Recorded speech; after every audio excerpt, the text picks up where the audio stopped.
So let's talk about concentrations, man, and adjusting concentrations by mixing things together. So first thing I'll start off with here is there are some formulas, and they're all the same formula, but bear with me. But this is something I expect you to have memorized. I'm not going to provide this to you on the test. So the key concepts for chapter 15, and it's something I know you guys have had before to some extent, is C, and you may have heard it, have you heard the CV equals CV?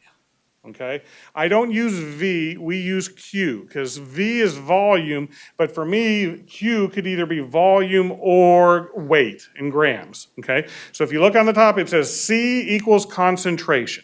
So in this whole unit, you're gonna be looking at concentrations, and so we're gonna set C equal to something. So C1, whatever it is, C equals a concentration.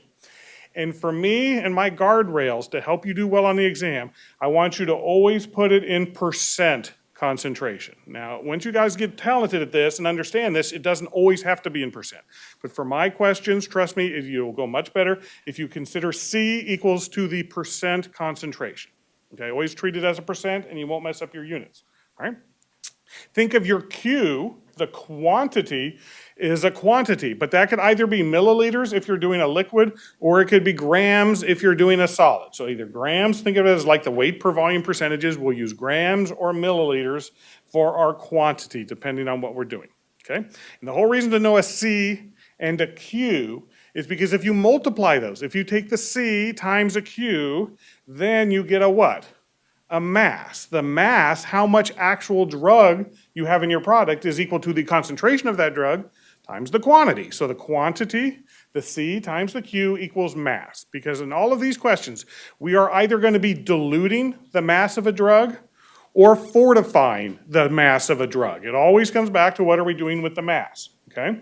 In a dilution, mass doesn't change. So the C and the Q, which is equal to mass, right, of our initial product, will equal the C and the Q of the final product. The overall mass won't change. Now, can the concentrations change? Absolutely. Can the quantities change? Yes, but in proportion, such that in the end, when you dilute something, the mass you start with is equal to the mass you end up at the end, okay? That's different than when you fortify something. When you fortify something, you're adding two things together and there is a certain amount of drug in both. So the mass of the drug is going to be increased, right? It's going to go up by some amount when you add a drug-containing product to another drug-containing product. The mass changes. Now, what that concentration changes or how much the quantity changes can vary. But again, when we fortify something, we take the mass of what we start with plus the mass of what we're adding it to. When we add those together, we get a new mass, okay? And that's the idea of C3Q3, all right? So I think if this is like, what the hell is he talking about? You'll see us work through this in the questions, but every one of these questions, we're first going to set up what is C1, what is Q1, what is C2, what is Q2. Once we know those, we can know the masses, and we can then use these formulas to solve for whatever we're missing. All right, so that's kind of setting up what we're going to do. So let's start with the easiest version of these questions, which is a dilution. All right, so number one says how many milliliters, so we are looking at quantities in a liquid, so how many milliliters of a 25% weight per volume stock solution is needed to prepare 300 milliliters of a solution containing 15 milligrams per mil. All right, would you agree? So how much of this solution do we need to make 300 mils of this concentration solution? All right. So we start these things by setting our C1s and our Q1s. What is the first thing we have? So it says, what is the percent weight concentration of C1 and what is Q1? So let's talk about this. Well, how many milliliters? What do you think that is? That's how much the quantity one. That's what we're solving for. So how many milliliters is Q1? So when we don't know answer, what do? We put in a letter, right? So let's use X. X equals how many milliliters. That's what we're going to solve for. How many milliliters? That is a quantity in milliliters. So our Q1 is how many of those milliliters do we need, but do we know what the concentration of that solution is? Yes, how many milliliters of a 25% weight per volume concentration? So I know its concentration. I know its concentration is 25, and remember, I want you to express things as a percent. It's already there, so 25% weight per volume. So do I know my C1? 25%. And do I know my Q1? Yes, although I don't know it exactly, but I know I'm going to set it equal to X milliliters. Is everyone okay with this? Do you see where I see a percent here and I see milliliters here? Because now I need to set up my C2Q2. The problem here is, for my C2, I was given it in not as a percent, but my resulting concentration, what I want to dilute it down to, is 15 milligrams per mil. So I have that concentration, but this is where I'm saying you cannot solve this using 25% and 15 milligrams per mil. Do you see where the units of concentration are not the same? They need to be the same. So to make things easiest, just always convert it to a percent. So this question says, well, let's convert that 15 milligrams per milliliter as a percent before I do anything else. And so this is pretty straightforward. Hopefully you can do this. 15 milligrams per milliliter. If I want to convert milligrams to grams, because remember, percent concentrations, our weight per volume are going to be grams per milliliter. So it's 15 milligrams per mil. If I divide that by 1,000, I can express that in grams per mil. So 15 milligrams per mil is the same number as 0.015 grams per mil. So let's start with that over here again, same number. But I want its percent, and a percent is a weight in grams per 100 milliliters. That's why percents are nice, it standardizes it. So if I set that equal to X over 100 mils, and then cross multiply, so again, 0.015 times 100 equals X, so that equals, when I multiply that, that's 1.5 grams. That's 1.5 grams per 100 mils, right? So that's the same as 1.5% weight per volume. 1.5 grams per 100 mils is 1.5% weight per volume. So is everyone okay on how we were able to convert from this to this? That is a skill you must be able to do. And it's just a unit conversion, making sure you know that a percent is a certain amount per 100 mils, so you can set up a proportion to figure out how much you would get per 100 mils. Is everyone okay with this? All we've done now in this step, though, it's a mini step, but it's important, I've taken my C2 and now I know what it is as a percent. Because now I can answer the question, well, what is my C2Q2? All right, we just said that my C2 is 1.5%, right? And now we've got it in percent. And the question says, are needed to prepare 300 milliliters. So there's the quantity I want to prepare. It's right there in the question. So the quantity I want is 300 milliliters. The concentration I want is 1.5%. So I know my C2 and Q2. Right? And I always show you down below here, once you know the C2Q2, do you realize then you have the mass? The mass is simply the multiplication of the C times the Q. Everyone okay so far? And really, now just to summarize, what we've done at this point is we have set up what my C1Q1 is and C2Q2 is, because remember, since this is a dilution, since we're not adding any additional drug product, we're just changing the concentrations, we are diluting it. And we know that the mass of what I start with is equal to the mass of what I end up with. So my C1 times Q1 is equal to my C2 times Q2. Now, before you do any of your other algebra at this point, always write it with the units to begin with, because you need to make sure percent, percent. Do you see where those match? We're good. Milliliters, milliliters, we match. Now you can solve the algebra and leave the units off. So you don't have to carry the units through, because you'll know in the end when I solve for this, X will be in milliliters. All right, but you need to make sure you have the same units on both sides. So 25 times X is 25X. That's equal to 1.5 times 300, which is 450. To get rid of the 25, you divide both sides by 25, so 450 divided by 25, X equals 18, and remember, we know that's 18 milliliters. That's our answer. Would you agree the algebra is not super hard, but you need to take the time. The way these questions can go wrong is if you don't take the time and correctly set up C1, Q1, C2, Q2. So that's why in my questions here in class, we're going to go through and set those up first before we even try to do the math. That's the only way things will go wrong, is if you just put the wrong numbers in the wrong place. So that's how many milliliters. And what does it represent? We need 18 milliliters of a 25% solution. Because if I do that and then dilute that to 300 mils, my final concentration will be 1.5%, which is equal to the 15 milligrams per mil. Okay? Seems straightforward. All right, now I'm going to let you work on this one a little bit before I give you my answers here, but let's read this because it's the same question just with a little bit of different unknowns here. It says, if 3 tablespoons full of a 2.63% weight per volume chlorhexidine gluconate solution are mixed with enough water to basically dilute it down to 2 pints, then what would the ratio strength be of the final solution? Okay? This is exactly the same as the question we just asked, only what did Larry do to it? He made it as hard as possible, only in the sense that instead of this, you've got tablespoons full, you've got pints, okay? So you're gonna have to make some unit conversions, but otherwise it solves exactly the same way. But trust me on this, you're gonna want to express your C's in percents, which is easy enough there. Your Q's are in what though? Milliliters. That's what I'm saying. You don't want pints and tablespoons full in your formula. So convert things to milliliter, then, excuse me, set up your C1, Q1, C2, Q2, and solve for it. Starting this off, it wants to know what is the quantity of Q1 in milliliters. But again, because here is Q1, if 3 tablespoons full, there's Q, and here is C1 of this concentration. So let's get our Q1 though into milliliters. So 3 tablespoons times 15 milliliters per tablespoon means I'm actually starting with 45 milliliters.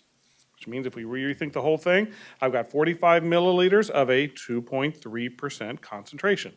I've got percent, I've got milliliters, there's my mass. Okay, that's the first part, that's the left part of the equation. Now, let's find the right part of the equation, because we want to know how much of that, you know, when we make it to a total of 2 pints, you know, what is the final concentration? So our Q2 needs to go from pints to milliliters. So let's take 2 pints and know that there's 473 milliliters per pint times 2. Means what I'm trying to dilute it to is to a final volume of 946 milliliters. Okay. So now I can set my mass to equal to that volume, that Q2. But again, what we're trying to solve for is the strength of the C2. Now, what is this unit in here? Percent. Why? Because this is in percent, and I told you to do it in percents. We will solve for ratio strength at the very end, all right? First, we need to know the percent concentration. The last step is to convert it to a ratio strength. So that's why I'm saying you got to be careful with your units here. This is going to be in a percent because that is in a percent. So now that I know what my mass is when I'm all done, I can just set the one equal to the other. So my starting mass is my 2.63% times 45 milliliters. And I know what I'm going to get in the end is some unknown concentration in percent, oh Larry, but times 946 milliliters. My C1Q1 equal to C2Q2, which means now the only thing I need to solve for is X, which is the percent concentration. So 2.63 times 45 is 118.35. And remember, forget the units at this point. Then it's equal to 946X. Divide each side by 946, and we get 0.125 numerically. And remember, we know that's a percent because that's what we're solving for. So X equals 0.125%. So far, so good. Do you see where the CQ equals CQ is pretty straightforward once you take the time to set up each C and each Q using the same units, percent and milliliters or grams. All right, now we got to deal with this though, because we're not done because what we want is a ratio strength. So this goes back to chapter 6. It seems like a long time ago. Do you remember how to do this? Ratio strength is just a different expression of concentration. So let's express what we do know. We know we have 0.125%, which is 0.125 grams per 100 milliliters. So could you set this up? That's what 0.125% means. So just set that equal to, what is a ratio strength? Ratio strength is a concentration, but it's standardized per 1 gram per some unknown amount. So it's 1 gram of drug per whatever. So let's set that equal to 1 gram over X. So if I do 0.125 grams over 100 mils equal to 1 gram over X, X will be essentially the ratio strength. So when you solve for X by taking 100 divided by 0.125, you get 800. That 800 is there basically, so it's a 1 to 800 ratio strength. And that's just re-expressing the 0.125%. And we have practiced that in the past, but you may want to re-practice those skills because again, this is all about concentration. Chapter 15 is all about concentration, so you need to be able to convert between the different expressions of concentration. Okay? You ready? That did not sound right. This was supposed to be that foghorn thing to say, it's the most exciting question of the bunch. It's time for the double D. Are you ready for double Ds? Everyone loves double Ds. Double dilutions, right? We're on the same page here. This is a double dilution. This is doing the same thing, but we have to do it twice. So this is the most difficult form of the dilution question. So let's read our double D here. It says, how many milliliters, okay, so we've obviously got a Q here, of concentrated 25% weight per volume, okay, that's a C, of benzoic acid solution should be used in preparing 500 milliliters of a stock solution. So again, here we have another Q, but it doesn't tell us what the concentration of that stock solution is. But we do know that if you take that stock solution, that is 20 milliliters of that stock solution, and dilute it to 1 liter, you will get that concentration. Okay, so this is hard. It says, how many milliliters of a 25% concentration solution do you need to use to prepare a stock solution, 500 mils of a stock solution, such that that stock solution, when diluted, when 20 mils diluted to 1 liter, you get a 1 to 500. So there's a lot of information there. So the trick to a double dilution is to start backwards and start at the end. Because I would argue the one pair of C's and Q's that we do know is what happens when we dilute the stock solution. Because when we take 20 milliliters of that stock solution, I will get this volume and that concentration. Do you see there is a pair, a C and a Q that go together there? All right, so let's start with C3, all right, and Q3. Because I know my Q3 is here, and here's my C3. The only problem is it's in a ratio strength. Larry's it makes it so hard. So what did I say we want to do for concentrations? We want to express them as a what? Percent. So let's take a 1 to 500 and simply express that as a ratio, or as a percent concentration. So 1 to 500 means 1 gram per 500 milliliters. So hopefully you can go from this to this. That means the same thing. But a percent expresses it per 100 milliliters. So let's put 1 gram over 500 mils equal to X grams over 100 mils, because we know a percent is per 100 mils. So when I solve for that, so 1 times 100 and 500 times X, so divide each side by 500, you get 0.2 grams. 0.2 grams is how much per 100 milliliters? So that's a 0.2% weight per volume. So again, once again, before we even do any of this, can you convert concentrations? And there is a great, I say it's great because I like it, but endless practice problem that helps you back in chapter 6 about trying to express concentrations in different amounts. But you've got to do that. Because now I know what I want in the end is a concentration of 0.2% and a volume of 1 liter. So let's go ahead and just re-express that.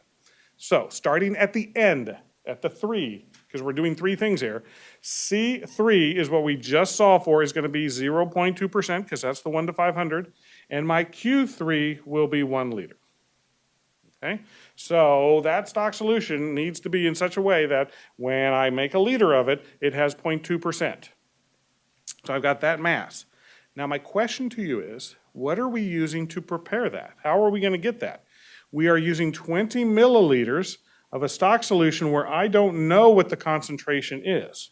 That is C2Q2, right? The middle step, the stock solution is C2Q2.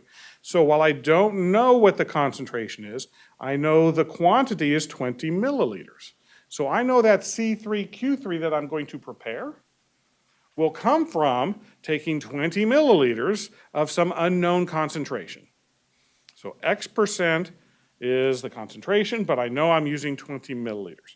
And my point is now we can set those equal to each other. So my stock solution, some unknown concentration, but 20 mils of it, when diluted to 1,000 milliliters, has a concentration of 0.2%. So do you see where all of those numbers came from? In the end, we know 3 out of the 4 numbers. Because I knew in the end I was going to get 1 liter of something that has 0.2% concentration, and I get that by taking 20 milliliters of some unknown concentration. Everything is expressed as a percent and in milliliters, so I'm safe to do my algebra. So on the left-hand side, I'll get X times 20, or 20X. On the right-hand side, I get 0.2 times 1,000, which is 200. Divide each side by 20 to get rid of the 20, and I know x equals 10, and x is a percent. So I know that's stock solution now. I know its concentration. I know the stock solution's concentration is 10%. So now let's rewrite C2Q2. Because in the end, I know now my C2 is 10%, and I'm going to prepare though. Remember, now what I'm preparing of that stock solution is 500 milliliters. The 20 I used is to show you how to make that concentration, but of that stock solution, I'm preparing 500 milliliters, and I now know what its concentration is. I now know it's a 10% concentration. Is everyone okay? Do you see how we work backwards from what we got at the final dilution to solve for the concentration of the stock solution? And now I know the volume and the concentration of the stock solution. I can figure out how much of my initial concentration I need to prepare it, all right? So I've got my C2Q2. Let's set up what my initial C1Q1 is, all right? So I knew that my Q1 that I'm starting with is a 25%. But remember this, how many milliliters? That was the whole point of this question. That's an unknown. And I chose, instead of to get it confused with the X that we just used, I set it up for Y, because it's a different amount. So some Y volume of the 25% concentration needs to end up making what? 500 milliliters of a 10% concentration. So that's where we can set that up. So my initial 25% times its unknown volume needs to prepare a 10% solution that has a volume of 500 milliliters. So now 25y is equal to 10 times 500, or 5,000. Divide each side by 25, and y equals 200. And we're solving for milliliters, so we're solving for the volume. So that is the volume, 200 milliliters of a 25% concentration, okay, is what you need to use to dilute that. If you dilute that to 500 mils, you get a 10% concentration. And that's the solution you need that would render this if you took out 20 mils. So do you see where we started at the end with C3Q3? We used that to solve for C2Q2. And once we knew C2Q2, we could use that to solve for C1Q1. We just worked backwards off the thing. These are difficult. These are the hardest versions of these questions. But do you see where they work the same way? But it's knowing to start at the end and working backwards step by step to solve what you need. There is an endless practice problem that does this. So again, that is what you'll want to continue to practice on a little bit to get this down. But it is the same math, the same what we've been doing. It's just more complicated because it requires steps, multiple steps. All right? All right, so now we've been diluting a lot of liquids. All of our volumes, or quantities I should say, have been in milliliters. Does this work for solids? Can you dilute a solid? Absolutely, you can dilute, and again, this happens a lot in pharmacy. I don't know, we'll do compounding next semester, but have any of you worked in a pharmacy where you have to compound a cream or an ointment? I see some heads, yes. A lot of times it's mixing a couple of ointments together. That's a big part of the calculations we're going to do here in a minute. But sometimes you can take a cream or an ointment and mix it with a blank cream or ointment. So even just like a non-drug containing base, like Aquaphor or Vaseline or Vanicream, which is just a cream base with no drug in it. If you take some of that diluent, if you will, and just mix it with a drug containing product, it will still have some drug, but that drug concentration will be what? Diluted. It will be diluted. So you can dilute and concentrate solids just like you can do with liquids. So that's kind of the case. What we're doing in question 4 is a dilution. And I'll make sure to see how you know how to do that. It says, how many grams of a white petrolatum ointment? Does anyone know the other name for white petrolatum ointment? Vaseline. So if you can picture that yellow, greasy, thick, stiff base of Vaseline, that's essentially white petrolatum. No drug in it. So picture a Vaseline base. So how many grams of this Vaseline, if you will, should be added to 3 ounces of a Pramazone 2.5% weight per weight topical ointment? And why would we want to do that? Because we don't want 2.5% in the end. What do we want in the end? We want 1%. So we want to dilute my 2.5% concentration cream, or ointment I should say, down to 1% using a blank ointment, basically just Vaseline, all right? So we have C's and we have Q's, but remember, we want percents and we want grams if we're doing weight. The problem here again is I've given you 3 ounces here in Pramazone. So let's just start with this. Let's get rid of the 3 ounces. So what is the weight in grams of the initial Pramazone ointment? Let's take our 3 ounces and use my conversion over here and convert ounces to grams by multiplying by 28.35. So basically what I'm saying now that we got that out of the way, I need to add white petrolatum to a starting weight of 85 grams of a 2.5% cream. So what is my C1Q1 of my drug? My drug-containing cream had what concentration? 2.5%, and we now know the 3 ounces is the same as 85 grams. So there's the mass. That's what I'm starting with. Right? Now this is where things get a little bit weird when you think about ointments and solids instead of liquids. Because what is the C2Q2 of the Vaseline, the white petrolatum ointment we are adding to it? We're solving for how many grams, so what do you think the Q2 is going to be? X, right? I'm solving for how many grams of that Vaseline I need. Now, it wants to know C2, and in this case, we're talking about the concentration of Pramazone. In the previous, it's 2.5% what? Pramazone. So let me ask you this, in the Vaseline, what is the concentration of Pramazone in Vaseline? 0. There's no drug in it. Would you agree? There's no drug in the Vaseline, so its concentration is 0. Right? So if its concentration is 0, what is its mass of drug going to be? 0. You're going to have whatever grams times X will be 0. So in the end, what we're not adding any mass of drug when we combine the Vaseline with my initial ointment. This ends up being 0. What do we get in the end, though? Okay, so we've got our initial C1Q1. We're adding a C2Q2, but we know from a mass standpoint, there's no drug in that, so that's 0. What do we get in the end? What is the final thing? Well, what do we want in the end? The idea is we're solving for how much Vaseline, if you will, gives us the target concentration. We want 1%. So that's what I want when everything's added together. But this is where it gets a little bit different here. What will be the quantity when we're all done? It will be the 3 ounces we started with, which is 85 grams, right? Well, we're adding some unknown amount of Vaseline. But what did we call that unknown amount?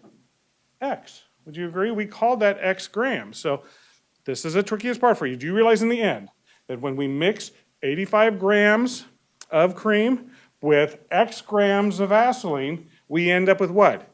85 plus X grams. Right? That is your final quantity.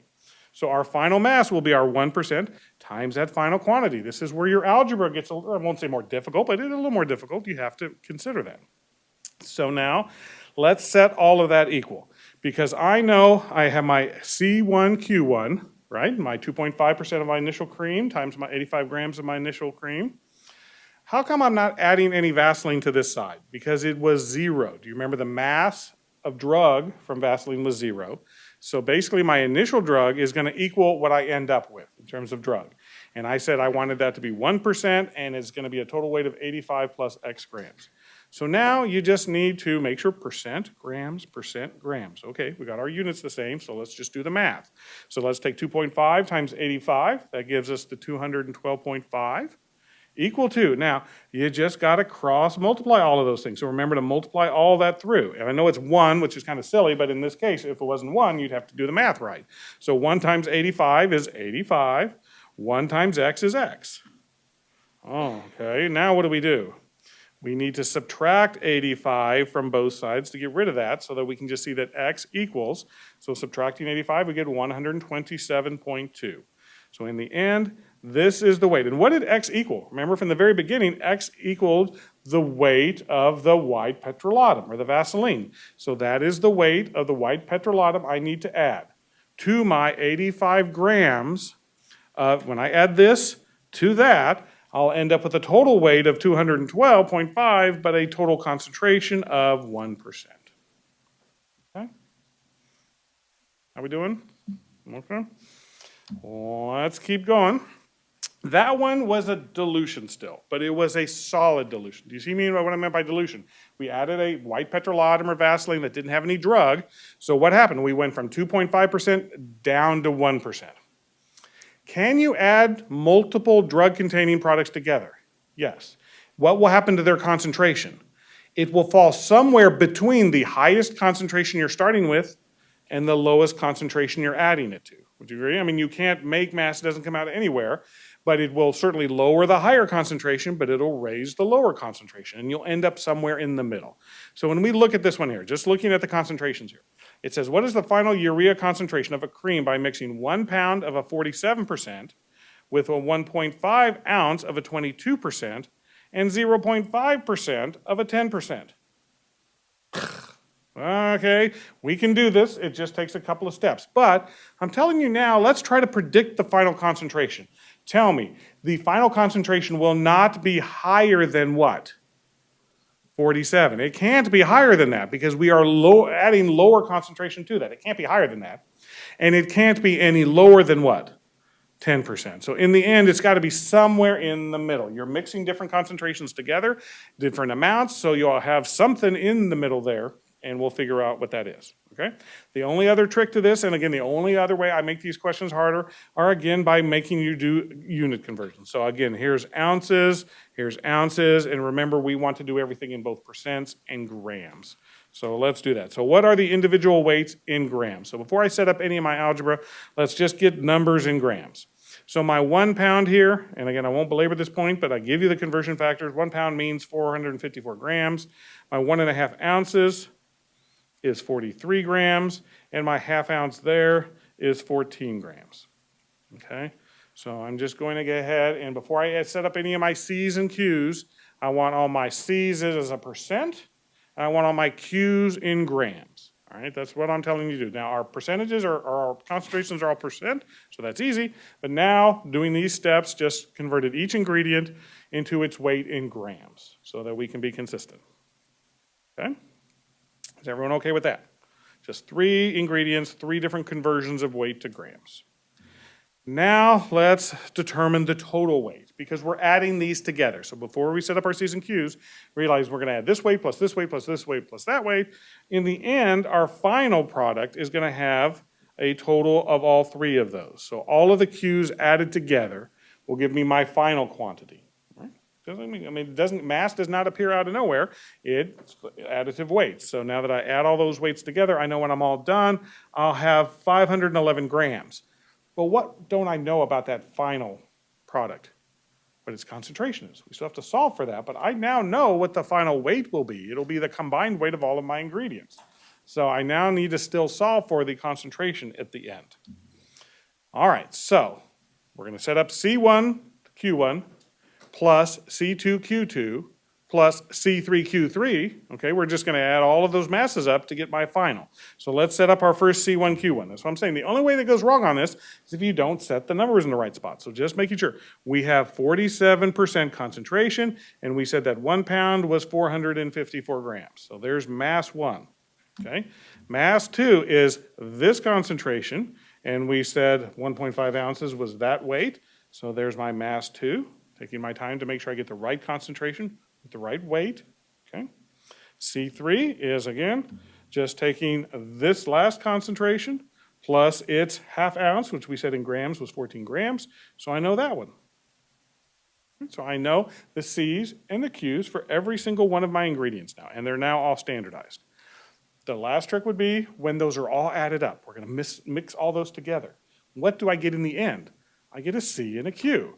And we just said my Q will be the additive weight of 511 grams. And that's what I'm solving for. I want to know what is the final concentration. So X percent is the final concentration I'm solving for. And we set up all of those M's together, all the masses together to equal final mass. You can see that we have percent grams, all the way across. I only have one X that I don't know, which is just my final concentration. So it gets to be a little more complicated. Again, algebra, we've got to make sure that we're careful here. So do this multiplication and you end up with this. Do this multiplication, end up with that. This ends up with that. What happens sometimes if you run all of these things together on your calculator, you add something that should have been multiplied or you mess it up a little bit. So just make sure that you multiply the two that need to be multiplied and then add that to the other product, and then add that to the other product. So it's just a matter of carefully solving that to make sure you get the right numbers, because then you just add those all up. And once those are all added up, that is equal to my 511x.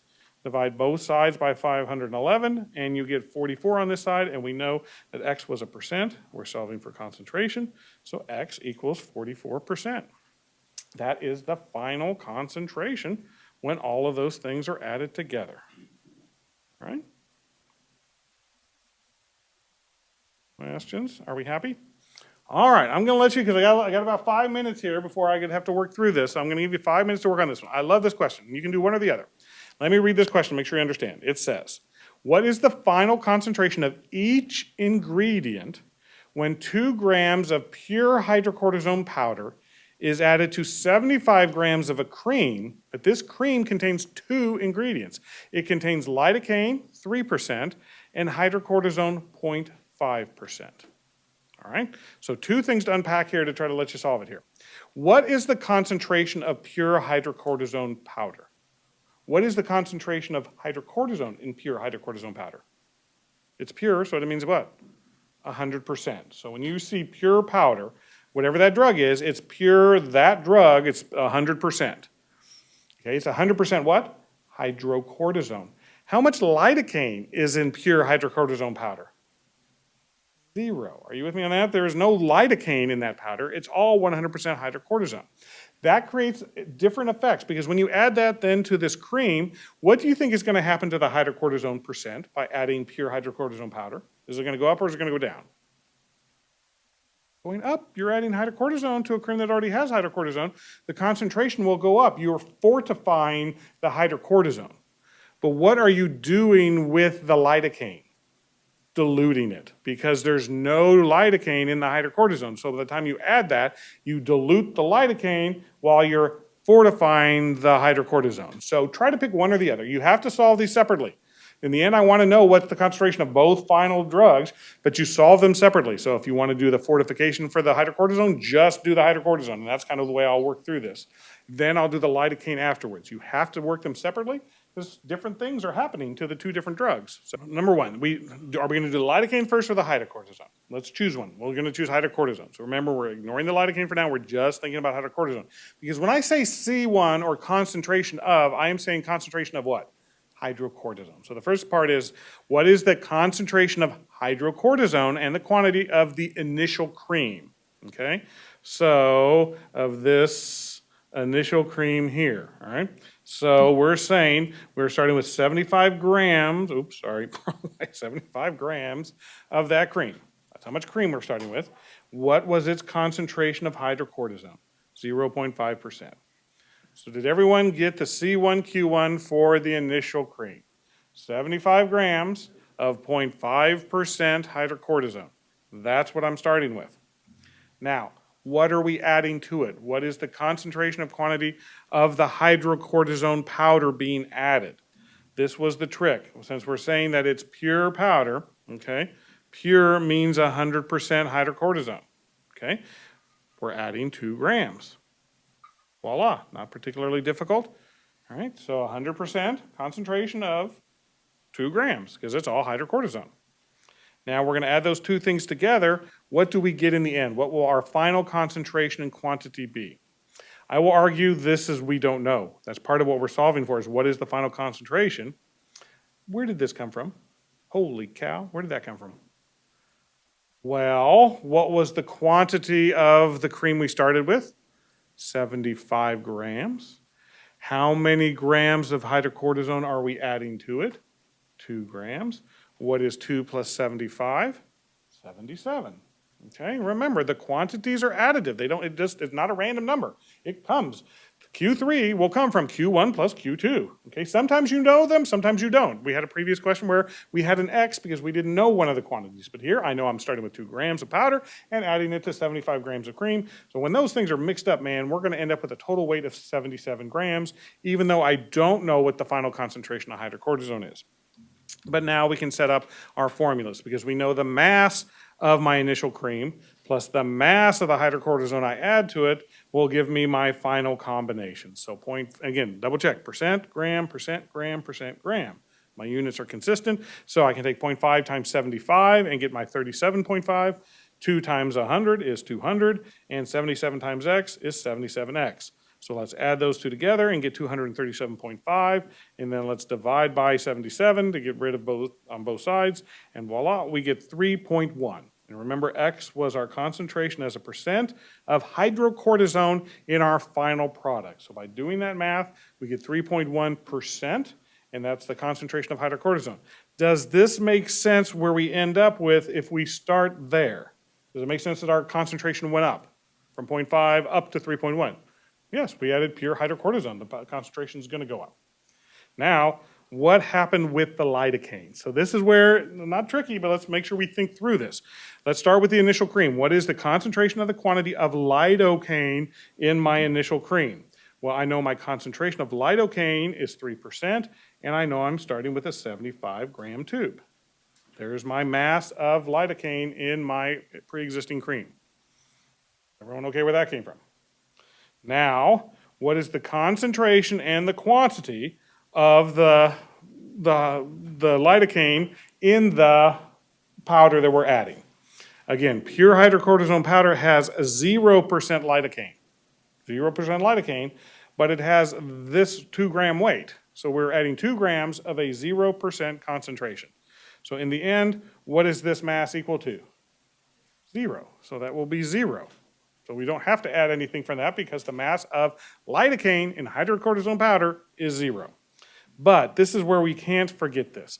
We're solving for the concentration of lidocaine before we're done, but what is my final mixture amount? It's still 2 grams of powder plus 75 grams of cream is 77. You can't forget the weight of the powder that you're adding to your final quantity. Okay, because even though there's no lidocaine in it, it still weighs 2 grams, and you're adding it to 75 grams. So in the end, I'll have some unknown concentration of lidocaine, but a final quantity of 77 grams. So again, I can set this up now where I have my starting 3% times 75 grams. Remember, we're adding 0 to it, but that's going to equal some unknown concentration times 77. So 3 times 75 is 225. Divide that by 77, and you get 2.9%. And does this make sense compared to this? Because what happened to the concentration? It went what? Down, because we diluted it and didn't add any lidocaine to it.